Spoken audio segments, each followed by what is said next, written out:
estamos de volta com um primeiro Sala Debate especial de 4, hein? Que vão discutir educação e também juventude no Brasil. Eu estou falando aqui direto de Goiânia, capital de Goiás, no Colégio Estadual Pré-Universitário, que fica no bairro Universitário. Estamos cercados por duas das principais universidades do estado, a Universidade Federal de Goiás e também a PUC de Goiás. Então, esse programa está sendo permeado por uma pergunta: será que a universidade é o principal e o único caminho para os jovens? Nada melhor do que discutir essa frase, essa pergunta, aqui, cercado de duas das principais universidades do estado. Trouxemos para esse debate o Daniel Cara, que é cientista social, coordenador geral da campanha nacional pelo direito à educação. Também trouxemos o Carlos Martins Alves, que é professor de História do Colégio Estadual Mansões Paraíso, e também a Jéssica Lohane Reis Gonçalves, que cursa licenciatura em Educação no Campo, isso na Universidade Federal de Goiás, me acompanhando uma plateia de alunos do terceiro ano aqui da escola. Muito bem, vamos voltar. Professor, no primeiro bloco, você falou que mas muito pouca gente estava querendo licenciatura. Vou contar de novo um bastidor para você que está aí do outro lado. Um monte de aluno chegou aqui e falou: olha, professor, eu quero licenciatura. Quer se redimir, então, nesse segundo bloco? Bom, deixa eu falar aqui. Continuo mantendo, né, a ideia de que os cursos de licenciatura ainda são pouco procurados. Mas me surpreendeu, lembre-se que eu falei que se eu fizesse pergunta aqui, provavelmente a maioria esmagadora ia dizer não. E acabei quebrando minha cara, né? Então, a maior parte quer o curso de licenciatura. Ótimo, eu fico feliz, então, que no futuro eu possa ter vários companheiros que vão poder nos ajudar na formação dessa galera, né, que está chegando. E espero que necessariamente tenhamos as melhores condições possíveis para que vocês possam ser os melhores professores possíveis para os seus alunos também. Olha, durante a semana, esse programa, como já se antecipa aqui com com um cenário tão diferente, foi gravado, está sendo gravado. Então, durante a semana, a gente botou no Facebook do Canal Futuro, o Canal Futuro Oficial, uma pergunta: será que a universidade é o único caminho? Você tem alguma dúvida sobre esse tema? E a Emily Portes da Mata participou via Twitter. Emily, obrigado pela sua participação, tá? Ela pergunta: Daniel Cara, quando ela soube que você vinha, já mandou a pergunta. Mesmo sem ter uma graduação e uma pós-graduação de nome no currículo, a pessoa pode conseguir uma boa oportunidade no mercado de trabalho? E ela ainda faz uma segunda pergunta: nesse caso, a experiência de trabalho do profissional conta muito? São casos muito específicos. De maneira generalizada, se for analisar os números, né, e a forma como se dão as ocupações no mercado de trabalho, eu diria que não. É muito difícil você conseguir ser um profissional numa empresa bem-sucedido sem uma formação adequada. É sempre bom lembrar o motivo do porquê que isso acontece. Acontece isso porque você tem uma grande quantidade de profissionais que estão disputando aquela vaga. Então, acaba que a formação contempla um processo seletivo, ela considera um processo seletivo, né? Agora, eu não tenho dúvida que tem excelentes profissionais no Brasil, excelentes profissionais, que não têm formação e que fazem muito bem o seu trabalho. Agora, isso é raridade, isso é exceção. Então, se os jovens me perguntarem qual é o melhor caminho, eu fico aqui com o Carlos no início do nosso programa. Ele disse: é fundamental continuar nos estudos, é fundamental perseverar na universidade. Bem, então quero participação de vocês agora. Quem? Opa, Isabela, tudo bem? Tudo bem. Seja bem-vinda. Qual é a sua pergunta? Obrigada. Bom, meu nome é Isabela Antonelli, eu tenho 16 anos e a gente sabe que as cotas raciais é um plano de segregação racial, né, que é entrado nas universidades, né, o plano do governo.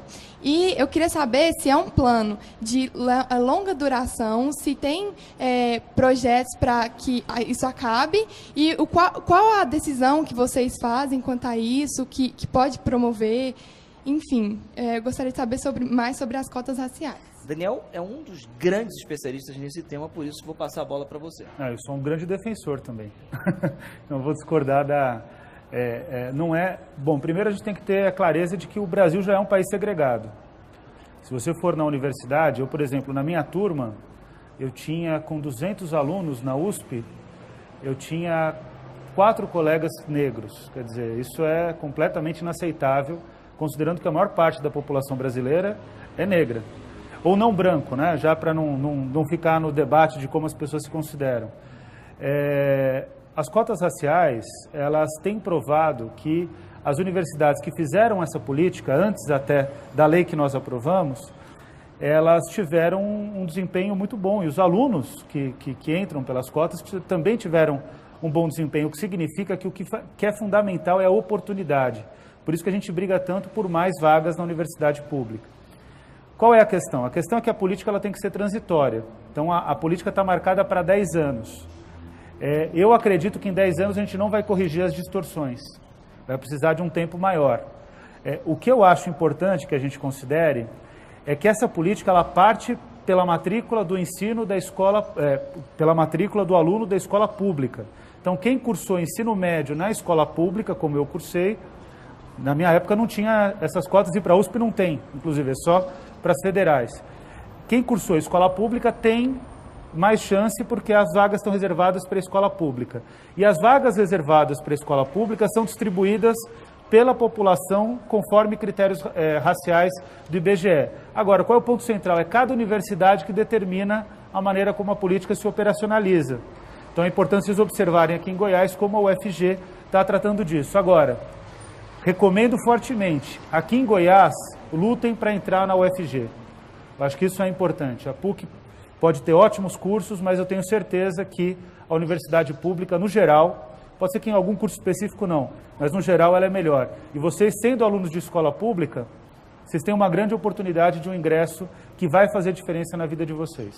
Professor, você quer fazer um complemento rápido? Sim, é porque é o seguinte, necessariamente, eu fiz parte de um projeto, na época que eu era estudante ainda, chamado Passagem do Meio, na UFG. E nós já havíamos começado a realizar esse trabalho. Só complementando o que ele falou, que é muito importante. Quando eu tive contato com o pessoal da Universidade Estadual do Rio de Janeiro, né, a UERJ, com os estudantes de lá, foi uma coisa assim maravilhosa. E após 10 anos, foi feita uma pesquisa e o que aconteceu? Uma coisa muito interessante. De cada 10 cotistas, 8 deles já têm um bom emprego. Sim. E alguns estão fazendo pós-graduação, mestrado e já pensando em doutorado. E uma coisa interessante, o que muita gente apostava que as notas deles seriam muito ruins. Com perdão da palavra, uma ova. Que, né, no caso, morderam a língua. Então, eles são ótimos alunos, até porque uma das características, eles se esforçam e se dedicam mais. Só para dizer isso. Jéssica, conversando com você, a gente falou sobre ensino técnico, que também é uma alternativa. Ou seja, a universidade ela é o principal caminho, as pessoas acreditam que realmente é o principal caminho. Entretanto, o ensino técnico se desenvolve cada vez mais. E você me disse uma frase que ficou marcada: o curso técnico é uma boa alternativa, mas é para poucos. Por que o curso técnico é para poucos? Porque assim, eu vejo que o foco é realmente a universidade. Mas o curso técnico é para poucos, desde que ele é mal divulgado. Isso é verdade, mal divulgado. E a maioria das pessoas que fazem curso técnico, a maioria dos cursos técnicos são fornecidos à noite. Então, assim, para uma pessoa ou um jovem que quer estudar, à noite seria um melhor horário, mas desde que esse jovem está fazendo ensino médio, vamos supor, ele estuda de manhã e trabalha à tarde, ou seja, à noite ele já está cansado, porque isso é real. Então, assim, o curso técnico é para poucos. Na maioria das vezes, a gente tem, aqui em Goiás tem o Pronatec, que eu acho que é um curso que é mais amplo. Ele abrange tanto os jovens da área rural, como das periferias e tudo mais. Mas ele é um curso pouco divulgado. É um curso que, eu não vou fazer, para que ele vai servir? Então, é um curso que não tem... Ele é uma formação e tudo, mas não tem reconhecimento pela sociedade. Mas as empresas, Daniel, elas têm uma procura muito grande por alunos que passaram pelo ensino técnico. Sim, eu fiz curso técnico, né? Fiz curso técnico de processamento de dados. E eu participei como técnico de um sistema que era para determinar a posição, fazer o geoprocessamento dos povos indígenas do Brasil. Foi determinante até para a demarcação das terras indígenas, né? Então, o curso técnico me deu uma base assim, fundamental para a minha vida. Agora, qual é o ponto? Todos os meus colegas que fizeram curso técnico, eu tenho colegas que fizeram curso técnico, amigos, na verdade, que estão em Miami, que estão na Austrália, são presidentes de empresas. Quer dizer, foi uma formação fundamental, mas tiveram que fazer a universidade que, para ascender dentro da empresa, eles precisavam ter uma formação universitária. E é importante falar que um não elimina o outro, né? Exatamente. Você não tem que fazer um e deixar de fazer o outro. Você pode fazer os dois, iniciando talvez pelo ensino técnico. Agora, só uma questão, Thiago. O que o curso técnico é fundamental? É que ele democratizou para uma população que não tinha acesso a uma educação de qualidade no ensino médio, democratizou a chance de entrar na universidade, porque o curso técnico era muito bom. Então... E você vê, o ensino técnico aqui no estado de Goiás é uma das referências. Em 2013 foram registradas 49,5 mil matrículas na região contra 26 mil em 2011. Um crescimento de 90%, ou seja, teve um crescimento muito alto nos últimos 2, 3 anos, né? E você vê, Goiás mais que duplicou as vagas, passando de 10 mil para 22 mil vagas. Vou fazer uma pausa agora para chamar o pessoal que está no lado direito da plateia. Estou sentindo vocês muito calados. Quem quer falar? Qual o seu nome? Meu nome é Augusto, eu tenho 16 anos e eu queria direcionar minha pergunta mais para o professor Carlos.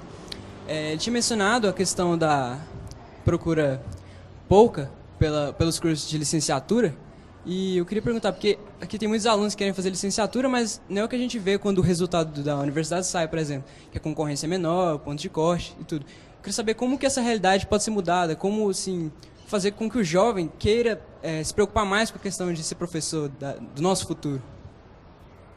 Nossa, você me fez uma pergunta que aparentemente é fácil, mas... Desculpa te interromper, mas deu até uma desmontada no professor. Ele estava animado, deu aquela... Não, até que eu estou respirando, porque me veio na cabeça duas coisas. A primeira coisa que eu acho que é importante a gente ter em mente. A gente vive numa sociedade que o indivíduo, hoje em dia, é extremamente individualista. Então, em meio a isso, todo mundo quer ganhar dinheiro. Olha, tá certinho, tem que ganhar dinheiro mesmo. Só que tem que pensar no outro. E a primeira coisa que eu acho que o professor tem para ser professor, não caindo nesse mito de dizer que professor tem que ter o sacerdócio. Não, porque professor, ele tem que ter vontade, tem que ter desejo de ensinar, sabe, de estar ali com o seu aluno, mas ele precisa também de ganhar bem. Então, a primeira coisa que a gente tem que fazer é ter, por exemplo, um bom salário. Outra coisa, ter condições ideais para se trabalhar. Certo? Porque é complicado que a gente vê por aí, de repente, uma escola onde o sujeito está numa... É feito o prédio é pré-moldado, tá? De placa. Imagina, se uma hora dessa está um calor, vocês imaginem quando dá 2 horas da tarde, o professor numa escola, e o ventilador não funciona, e aí o que acontece? As ideias vão desaparecendo e os alunos também não prestam atenção. Você tem que ter muita paciência. E por isso até que alguns colegas acabam desistindo. Colegas realmente que são... E outra coisa, a sociedade precisa valorizar o professor. Eu sei que eu falo muito, mas eu vou só falar aqui uma experiência, que eu estava me lembrando quando eu vinha para cá. Eu tenho uma amiga que é uma grande bióloga, formada pela UFG e fez um mestrado pela UFG.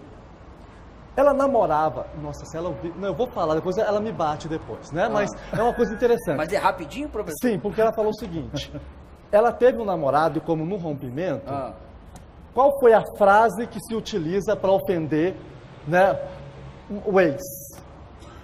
Sua professorinha do Estado. Pronto, essa é o valor que a sociedade dá para os professores. Professor, então, pegando o gancho nessa forma pejorativa de chamar uma outra pessoa, a Jéssica quer ser uma professora. ela tem uma experiência muito grande em querer educar os jovens. E eu quero saber o seguinte, no começo do programa eu fiz uma provocação sobre as dificuldades de sair, às vezes, dos campos mais isolados para poder estudar nos grandes centros. Você sentiu isso? Senti, porque quando eu comecei a estudar, não tinha transporte. Então a gente andava cerca de 10 quilômetros a pé.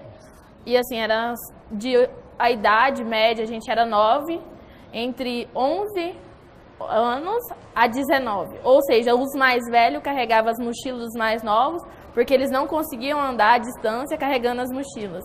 Então, assim, essa questão de ter transporte, a questão até mesmo da escola ser na cidade, a gente começa a perder um pouco da nossa cultura, do nosso conhecimento cultural. Assim, eu acho assim, que a partir do momento que a gente se interessa a ser um professor, eu achei engraçado a pergunta dele, o que nos motiva a ser um professor, né?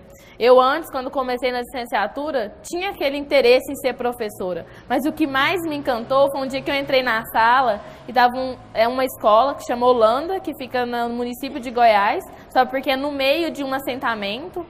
Aí quando eu entrei na sala, um menininho veio e perguntou pra mim assim, tia, você vai dar aula pra nós hoje? Aí eu falei assim, não, eu só tô vindo conhecer. Aí ele falou assim, ai, mas eu pensei que hoje eu aprendi a escrever o nome do meu pai. Então, assim, aquilo me cativou, porque você pensa assim, que uma criança interessada em aprender, então isso motiva um professor, eu acho que em qualquer momento, eu acho que qualquer pessoa que se preocupa em ter uma educação de qualidade, e eu acho que todo mundo tem um conhecimento dentro de si, independente de onde viva ou convive, né? Cada um tem um conhecimento. Eu acho que isso que motiva um professor, eu acho que é a alegria de ver alguém interessado em aprender. E, Jéssica, eu também fiz uma outra provocação que eu queria que você me respondesse. Você acha que os jovens de diferentes condições, de diferentes lugares, eles pensam da mesma maneira? Não, acho assim que cada jovem tem um modo de pensar. Acho que é igual uma moeda. Uma moeda você pode passar na mão de todo mundo aqui, que cada um vai ver ela de um jeito. Cada um vai ver uma forma diferente, um desenho diferente. Acho que assim é o jovem, né? Cada um tem sua cara, cada um tem seu modo de se vestir e viver. Acho que esse é o pensamento da juventude. Mas acho que o principal da juventude é ter um bom conhecimento, é ter uma boa formação. Então, assim, nossa busca, nossos sonhos é realmente esse, ter uma boa formação, conviver melhor, buscar um direito que a juventude tem, que é o direito da educação, uma educação de qualidade. E os jovens também acho que sonham em tentar melhorar de vida. Igual eu estava falando, questão de financeiro, do professor ganhar bem, acho que vai além disso, né, de querer ganhar bem, é querer buscar o que é melhor mesmo para a nossa sociedade. Acho que é o sonho da juventude, né? Até quem vai formar em medicina sonha com isso, né? Poder, nossa, salvar uma vida. Então, é pensar no próximo. Acho que eu vou chamar a participação do pessoal aqui da esquerda, mas antes eu quero só fazer uma perguntinha para o Daniel, enquanto vocês formulam a pergunta, beleza? Daniel, há uma alternativa para a educação fora desses grandes centros? Não, tem que ter essa alternativa, né? O Brasil precisa interiorizar a educação.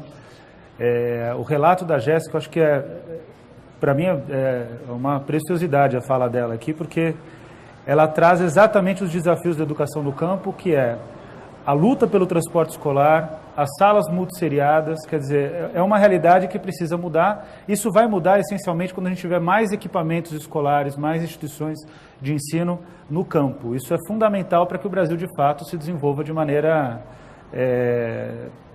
adequada e justa para a sua população. Participação, bom, já dei tempo para vocês. Quem vai? Eduardo, tem pergunta? Tenho sim. Bom dia. Bom dia. Meu nome é Eduardo Henrique, eu tenho 17 anos e a minha dúvida é sobre o Enem. Porque desde 2009 o Enem ele vem sendo considerado novo, porque sofreu grandes modificações. Existe alguma mudança planejada para os próximos exames, já que a maioria das instituições federais o aderiram como forma de ingresso? Muito bem. Daniel. Vocês são bons de pergunta, hein? O aspecto fundamental agora de aperfeiçoamento do Enem está relacionado ao banco de testes. O Enem ele foi reformado, na minha opinião, corretamente. É preciso deixar claro que o Enem não avalia mais a qualidade do ensino médio, ele é um sistema de ingresso. O governo não assume isso, mas é o que ele é. E é um bom sistema de ingresso, só que o número de testes era muito limitado. Inclusive, os testes não eram bons, ainda não estavam tão aperfeiçoados. A tendência é que os testes eles busquem exigir mais raciocínio, menos conteúdo, mais raciocínio, então vai ser um exame que vai ser mais democrático e um exame mais adequado, inclusive, para a universidade. Na universidade, a gente tem que aprender, aliás, desde o ensino fundamental, a gente tem que aprender a pensar. A gente é muito pouco estimulado a pensar no sistema de ensino. E a universidade tem que exigir que o aluno pense, essencialmente. Então, eu acho que o Enem ele vai se aperfeiçoar nesse sentido, por essa mudança que vai vir na ampliação do banco de testes. Professor Carlos, a Jéssica, ela é um exemplo de alguém que saiu da área onde vivia, mas quer voltar para trabalhar onde nasceu, onde tem raízes. Essa é uma realidade natural aos jovens? Ou seja, eles saem para procurar essa educação em grandes centros, mas voltam ou ficam? Olha, eu não tenho dados sobre isso, eu vou falar de experiência própria enquanto morador de casa de estudante, a qual eu estou me lembrando aqui de quando ela falou, justamente me lembrei aqui da casa onde eu morei. E é interessante uma coisa, que muita gente que veio do interior, de vez em quando eu encontro aqui. Ou seja, muita gente, dentro da minha experiência, tá? Então não tenho, como eu não tenho dados, mas pelo que eu percebo, muita gente prefere ficar nos grandes centros. Inclusive, alguns colegas estão hoje em Brasília, alguns estão em São Paulo. Por quê? Porque justamente falta escolas, né? No caso, instituições dentro das regiões onde eles moram. E uma coisa interessante que deveria haver mais, e inclusive voltado para a realidade deles. Que eu acho interessante que a Jéssica trouxe, né? Porque eu não sabia que tinha esse curso pela UFG em Goiás. É o primeiro. Francamente, ao tanto que eu ando desinformado.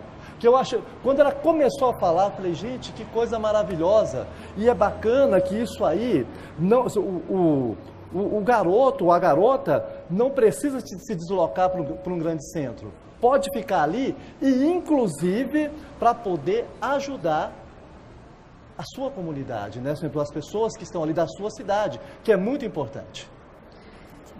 Jéssica, quer complementar? Quando o professor diz assim que na questão do jovem estudar numa boa universidade e voltar para as raízes, a gente tem uma grande dificuldade aqui no estado de Goiás em relação a isso. Porque a maioria da juventude se forma numa universidade, vai para a universidade com essa cabeça. Não, eu quero me formar e voltar. Só porque a gente não tem oportunidade e estrutura para isso. Porque eu acho que para você voltar, você vai ter que ter como se sustentar. Isso. Você vai ter que trabalhar bem. Porque no campo, as escolas, por exemplo, tem falta de professores. Mas e essa escola? Ela dá a estrutura para esse professor ser um bom professor? Porque o aluno tem, o professor tem, mas e a escola?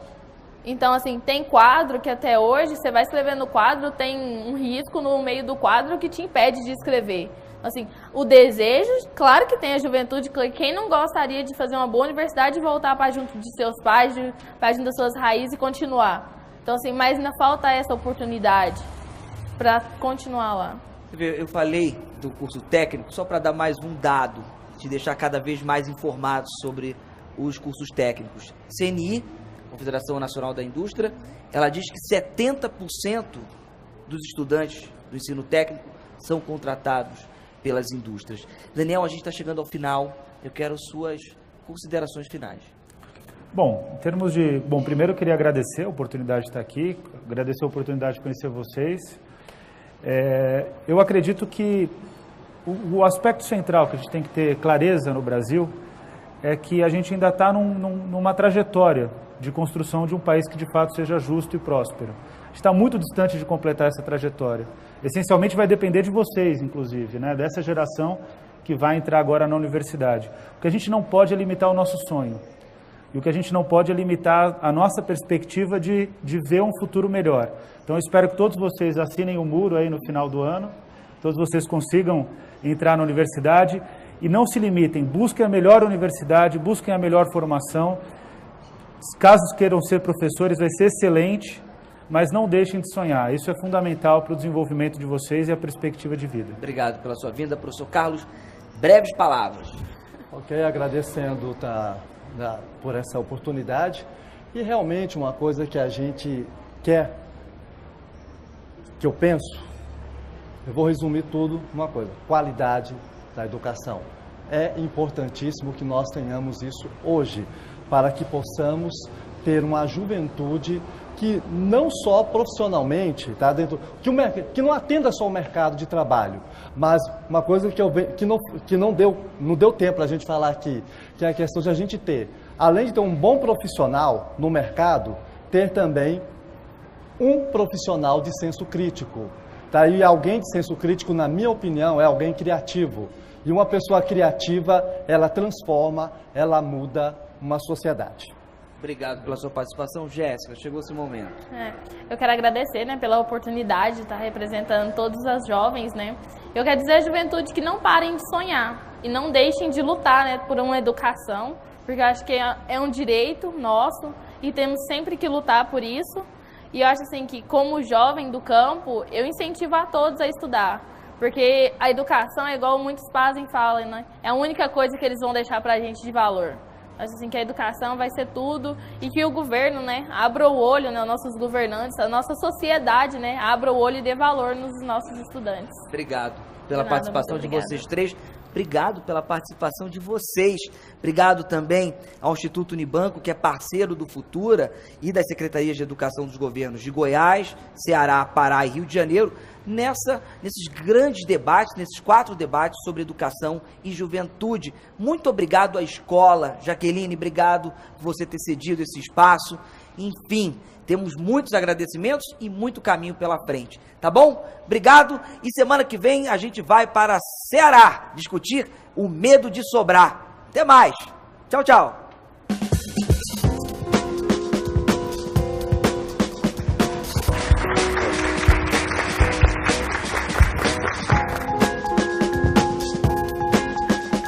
Um oferecimento: Instituto Unibanco.